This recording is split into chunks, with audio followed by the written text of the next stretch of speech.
I am honored to be here. First of all, I am a big fan of Teresa and the work you've been doing for years. The whole idea of the think tank is phenomenal. I have to say, it's my first think tank. I've been to tons of conferences, but it's my first think tank. And the idea of bringing people together and actually think things through, not just absorb information, but actually have an interactive and joint effort to grow and bring things back into the world, I think is phenomenal. So really, really inspired to be here. There's one thing that I feel is critical for anybody is the fact that in this day and age, like we've become a species just in the last 10 years, that we are sort of officially become an urban species. More than 50% of the world population now lives in cities, right? So we live in built environments with grayness around us and sounds of cars and machines. And the other thing too is what we were just talking about with Dr. Mo is the fact that it's like most of us and many of us are really living our lives, especially now in the times of COVID, in the digital world. So what happens is we're living very much on our heads and not as much in our bodies.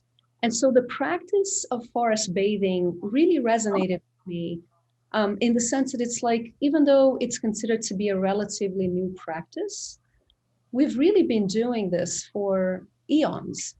Like nature connection is completely wired in us, right? When it comes to our civilization as we know it, the last 200 years, right? I don't know if you recall this, but it's basically 1 second of this entire year.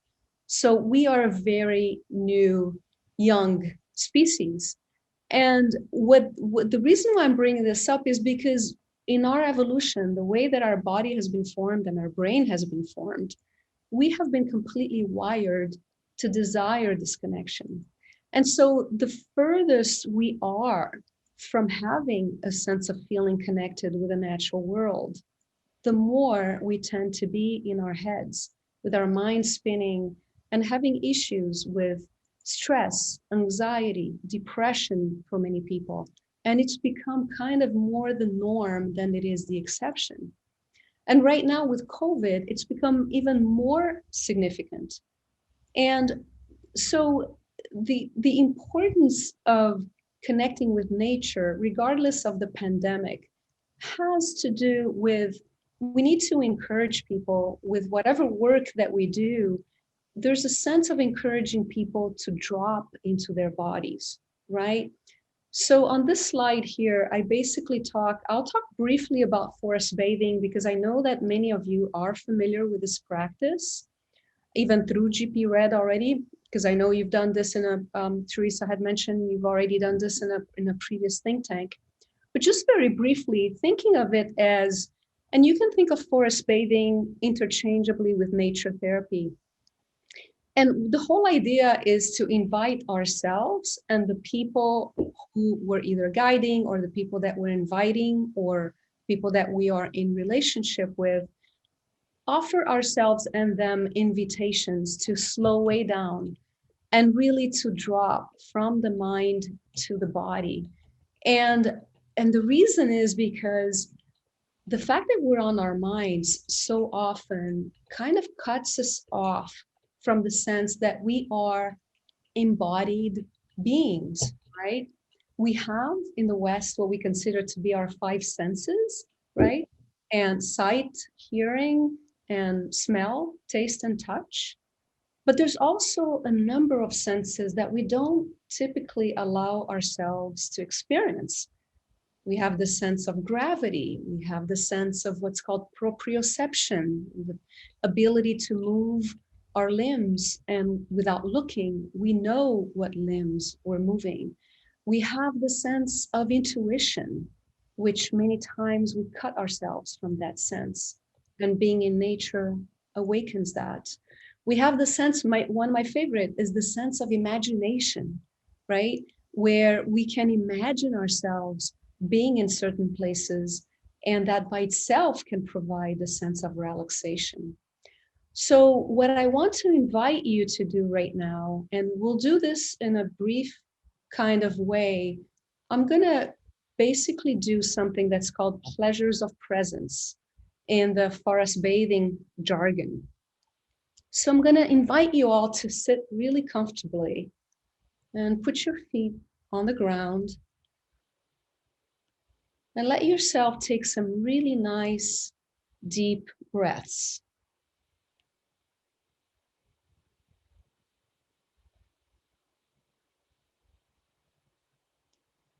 And as you breathe deeply, allow yourself to have a sense that your in-breath is like the out-breath of trees and plants and plankton.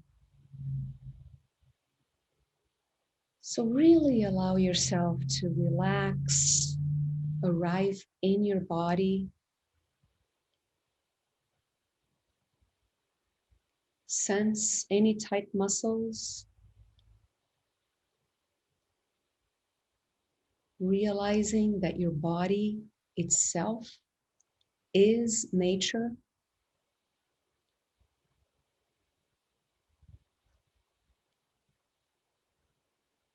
And allow yourself, using your imagination, that you might be in the midst of a wild rainforest. And imagine listening to the sounds that are really far away from you.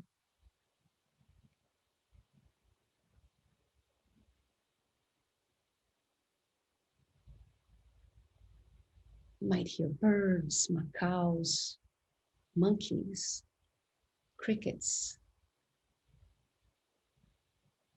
waterfalls. And bring your imaginary hearing attention close up. What sounds do you hear really close to you? Maybe something is shuffling in the leaves right under your feet.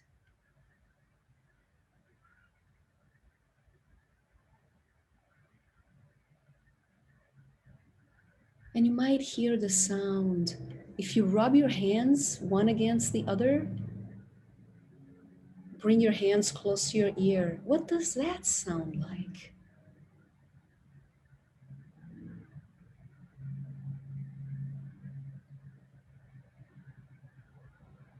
Continue touching your skin. In terms of texture, what does that feel like?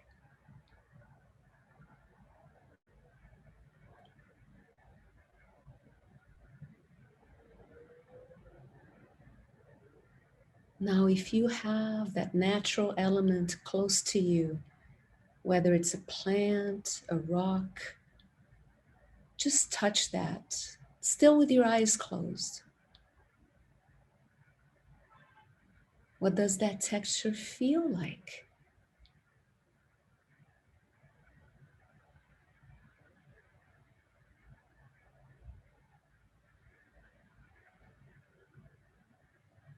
Still deep breathing. Allow yourself to find that piece of fruit. Or if you didn't have that, maybe just reach out to your glass of water and allow yourself to taste or feel the water in your mouth. If you are tasting something, feel your taste buds come alive.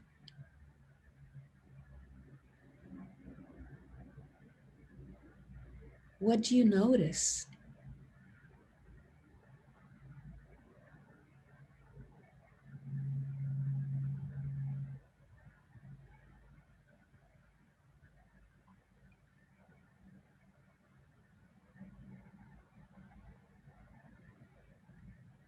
So now you can gently open your eyes.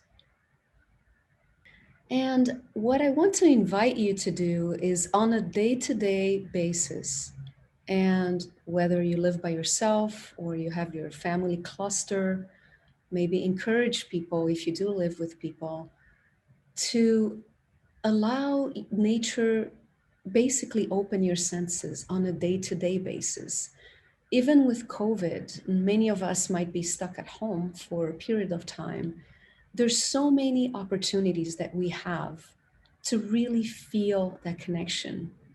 We seem to be more times than not, we seem to be feeling and connecting with the idea that we're separate, right? I know that you all are a very nature connected bunch, but technology is there to grab our attention no matter what we do, right? So there needs to be a reminder on a day-to-day basis that even the things like the water that comes through our faucet or in our shower, those things, they are part of nature, right? And it's about really being present in our bodies and experiencing the food that we eat, the water that we drink, the water that we bathe in.